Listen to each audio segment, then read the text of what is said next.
വളരെ ആശ്വാസകരമായ തീരുമാനം എന്നതാണ്. ഇന്ത്യയുടെ മതേതര മണ്ണിൽ കോൺഗ്രസ് എന്ന് പറയുന്ന പാർട്ടി ഇങ്ങനെയൊക്കെയാണ് തളിർത്ത് ഒരു വടവൃക്ഷമായി വളർന്നിരുന്നത്. ആ പാർട്ടിയുടെ തണലിലാണ് മതേതരത്വം എന്ന് പറയുന്ന സങ്കല്പം ഇന്ത്യയിൽ ഏറെക്കാലമായി വിവിധ വിഭാഗങ്ങളെ ഒരു മഴവില്ലിൽ എന്ന വണ്ണം ചേർത്ത് പിടിച്ച് കൊണ്ടുപോയിരുന്നത്. ഒരിക്കൽ കൂടി കോൺഗ്രസ് അതിൻ്റെ അശ്രദ്ധേയമായ തീരുമാനമെടുത്തിരിക്കുന്നു. പ്രേക്ഷകർക്ക് ഓർമ്മയുണ്ടാവും, ഇത്തവണ 139 വർഷം തികയുന്നൊരു പാർട്ടി അതിൻ്റെ ഔദ്യോഗികമായൊരു പ്രഖ്യാപനം നടത്തിയിരുന്നു നാഗ്പൂരിൽ വെച്ച്. വി ആർ റെഡി, ഞങ്ങൾ തയ്യാറാണ്, സംഘപരിവാറിനെ നേരിടാൻ തയ്യാറാണ്. പലർക്കും സംശയമുണ്ടായിരുന്നു, ദിഗ്വിജയ് സിംഗ് ഉള്ള കോൺഗ്രസ്, കമൽനാഥ് ഉള്ള കോൺഗ്രസ്, രാമക്ഷേത്രത്തിലേക്ക് പോകാൻ വേണ്ടി ആദ്യം ടിക്കറ്റ് എടുക്കാൻ ക്യൂ നിൽക്കുന്ന ഹിമാചൽ പ്രദേശിലെ മന്ത്രിമാരുള്ള കോൺഗ്രസ് എങ്ങനെയായിരിക്കും സംഘപരിവാറിനെ നേരിടാൻ പോകുന്നത് ചോദ്യമായിരുന്നു. അതിനുള്ളൊരൊറ്റ ഉത്തരമാണ് ഇന്നിപ്പോൾ നൽകിയിരിക്കുന്നത്, ഞങ്ങൾ ആ മണ്ണിലേക്കില്ല. പക്ഷേ എൻ്റെ ഒരു സംശയം, ആ പ്രസ്താവന ഒന്നുകൂടി വായിച്ചാൽ ഇതൊരു BJP RSS ഇവൻ്റ് ആയതുകൊണ്ട് പങ്കെടുക്കുന്നില്ല എന്നാണ് ജയറാം രമേശ് പറയുന്നത്. അപ്പോൾ സംഘാടനം BJPക്കും RSSനും ആയതുകൊണ്ടാണ് പങ്കെടുക്കുന്നില്ല എന്ന് വേണമെങ്കിൽ വായിച്ചെടുക്കും. അതാണോ കാരണം? യഥാർത്ഥത്തിലുള്ള കാരണം അതാണോ? ഈ രാംജന്മഭൂമി എന്നുള്ളത് ഒരു രാഷ്ട്രീയ വിഷയമാണ് എന്ന് പറഞ്ഞ ആദ്യത്തെ ഭാഗമാണ് പ്രധാനപ്പെട്ട വിഷയം. അതിൽ BJP RSSൻ്റെ സംഘാടനത്തെക്കുറിച്ച് പറയുന്നുണ്ട്. പക്ഷെ അതിനും അപ്പുറത്തേക്ക് അയോധ്യ രാംജന്മഭൂമിയിലെ ഈ ട്രസ്റ്റിൻ്റെ ക്ഷേത്ര നിർമ്മാണം തന്നെ ഒരു പൊളിറ്റിക്കൽ പ്രോജക്റ്റാണ് എന്ന നിലപാടാണോ കോൺഗ്രസിനുള്ളത് എന്ന കാര്യത്തിൽ എനിക്ക് സംശയമുണ്ട്. കാരണം വിധി വരുന്ന ഘട്ടത്തിലാവട്ടെ, അതിനുശേഷം വെള്ളിക്കെട്ടകൾ അയച്ചു കൊടുക്കുന്ന ഘട്ടത്തിലാവട്ടെ, കോൺഗ്രസിൻ്റെ നേതാക്കളാരും ഇതിനെതിരെ പ്രതികരിച്ച് കണ്ടില്ല ആ രീതിയിൽ. പക്ഷേ ഇതൊരു വളരെ പ്രധാനപ്പെട്ട നിർണായകമായൊരു തീരുമാനമാണ്. ഈ തീരുമാനം എടുത്തില്ലായിരുന്നെങ്കിൽ കോൺഗ്രസ് അന്യം നിന്നു പോകുമായിരുന്നു എന്ന് വിശ്വസിക്കുന്ന ഒരാളാണ് ഞാൻ. കാരണം ഒരു ഡ്യൂപ്ലിക്കേറ്റായ ഒരു ഹിന്ദുത്വത്തെ ഈ ഹിന്ദുത്വ പ്രോജക്റ്റിന് ആവശ്യമില്ല. ഹിന്ദുത്വ പ്രോജക്റ്റിന് ആവശ്യമുള്ളത് ഒറിജിനൽ ഹിന്ദുത്വയാണ്. ഉപ്പിനോളം പോരില്ല ഉപ്പിലിട്ടത് എന്ന് നമ്മൾ പറയുന്നത് പോലെ BJPക്കൊപ്പോളം പോരില്ല മൃദു ഹിന്ദുത്വമുള്ള കോൺഗ്രസ് എന്നതാണ് ഇന്ത്യയുടെ പരിതസ്ഥിതിയിൽ നമ്മൾ രാഷ്ട്രീയത്തിലൂടെ വായിച്ചെടുക്കാവുന്ന സത്യം. എന്തുകൊണ്ട് വൈകി എന്നതും വളരെ പ്രധാനപ്പെട്ട ചോദ്യമാണ്. ഇന്ന് യഥാർത്ഥത്തിൽ നമ്മൾ നേരത്തെ ഡിസ്കസ് ചെയ്ത ഈ പുരിയിലെയും ഉത്തരാഖണ്ഡിലെയും ശങ്കരാചാര്യന്മാരുടെ പ്രസ്താവനകൾ വളരെ പ്രധാനപ്പെട്ട പ്രസ്താവനകളാണ്.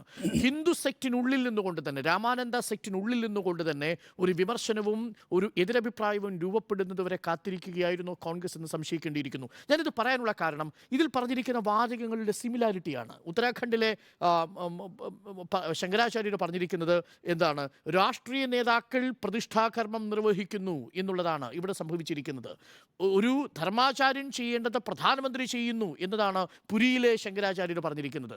ഒരു പ്രധാനമന്ത്രി ഇത്തരം പ്രതിഷ്ഠാകർമ്മം നിർവഹിക്കുക, യോഗയ്ക്ക് ക്ലാസ് എടുക്കുക തുടങ്ങിയ കാര്യങ്ങൾ ചെയ്യുന്നത് എങ്ങനെയാണ് എന്ന സംശയം പ്രകടിപ്പിച്ചിരിക്കുന്നു. ഇത് നമ്മുടെ ട്രഡീഷൻസിനെതിരാണ് എന്നാണ് പുരിയിലെയും ഉത്തരാഖണ്ഡിലെയും ശങ്കരാചാര്യന്മാർ പറയുന്നത്. അതിനുശേഷമാണ് ജയറാം രമേശിൻ്റെ ഈ പ്രസ്താവന എത്തുന്നത്. ആ പ്രസ്താവനയെ ഞാൻ സ്വാഗതം ചെയ്യുന്നു. എന്തുകൊണ്ടെന്നാൽ മതേതരത്വത്തെ ഇന്ത്യ ഡിഫൈൻ ചെയ്തിരിക്കുന്നത് എങ്ങനെയാണ്? നമ്മൾ പലപ്പോഴും പറയാറുണ്ട്, സീസറിനുള്ളത് സീസറിന്, പോപ്പിനുള്ളത് പോപ്പിന്. ഇതാണ് നമ്മൾ പാശ്ചാത്യ രാജ്യങ്ങളിൽ പിന്തുടരുന്ന മതേതരത്വത്തിൻ്റെ അടിസ്ഥാന ഫോർമുല എന്നുള്ളത്. പക്ഷേ ഇന്ത്യയിൽ അത് രാമക്ഷേത്രത്തിലൂടെ അത് വളരെ വ്യക്തമായി സുവ്യക്തമായി പല ഘട്ടങ്ങളിലും അത് ആ അതിർത്തികൾ മാഞ്ഞു പോയിട്ടുണ്ടെങ്കിലും ഇവിടെ ഒരിക്കൽ കൂടി ആ മതേതരത്വത്തെ ബ്ലർ ചെയ്യുന്നു. ഒരു രാഷ്ട്രീയ നേതാവ്, ഒരു പ്രധാനമന്ത്രി ഒരു ക്ഷേത്രത്തിൻ്റെ പ്രതിഷ്ഠാകർമ്മത്തിന് മുമ്പായി റോഡ് ഷോ നടത്തുന്നു.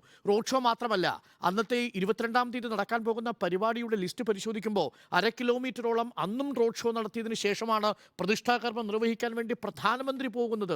ക്ഷേത്രത്തിൻ്റെ പ്രതിഷ്ഠാകർമ്മം ഒരു പ്രധാനമന്ത്രി നേരിട്ട് നിർവഹിക്കുന്ന ചടങ്ങാണ് നമ്മൾ സാക്ഷ്യം വഹിക്കാൻ പോകുന്നത്.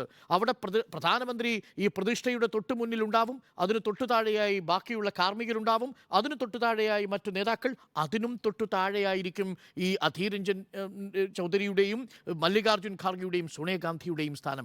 അങ്ങനൊരു സ്ഥാനത്തേക്ക് പോകേണ്ടതുണ്ടോ എന്ന ചോദ്യം രാഷ്ട്രീയമായ ചോദ്യമാണ്. രാഷ്ട്രീയമായ ചോദ്യത്തിന് കോൺഗ്രസ് ഉത്തരം നൽകിയിരിക്കുന്നു. ഇത് നെഹ്റുവിൻ്റെ കോൺഗ്രസിൻ്റെ ഒരു ലെഗസിയിലേക്കുള്ള തിരിച്ചുപോക്കെന്ന് വേണമെങ്കിൽ സൂചിപ്പിക്കാം. കോൺഗ്രസ് തിരിച്ചറിഞ്ഞിരിക്കുന്നു, ഈ മണ്ണിൽ പൂക്കാനും തളിർക്കാനും കഴിയുക ആത്മാർത്ഥമായ മതേതര ജനാധിപത്യ രാഷ്ട്രീയത്തിൻ്റെ ജനപക്ഷത്ത് നിന്നുകൊണ്ടല്ലാതെ ഇന്ത്യൻ മണ്ണിൽ ഇനിയൊരു മുന്നോട്ടുള്ള പോക്ക് സാധ്യമല്ല എന്ന് കോൺഗ്രസ് തിരിച്ചറിയുന്നു എന്നതും ഏറെ സന്തോഷം പകരുന്ന ഒന്നാണ്. ധീരമായൊരു സ്റ്റെപ്പാണ്. BJP ആക്ഷേപിച്ചിട്ടുണ്ട് ഇപ്പോൾ തന്നെ, രാമനോടുള്ള വിശ്വാസമില്ലാത്തവർ, ആൻറ്റി ഹിന്ദു എന്ന ബ്രാൻഡിംഗ് ആണ്. ത്രേതായുഗത്തിൽ രാവണൻ ചെയ്തത് എന്താണോ അതാണ് ഇന്ത്യൻ നാഷണൽ കോൺഗ്രസ് ചെയ്യാൻ പോകുന്നതെന്ന് ആക്ഷേപിച്ചോട്ടെ.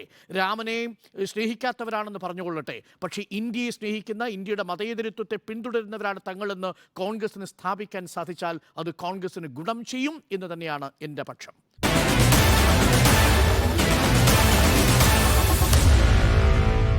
Meet the editors.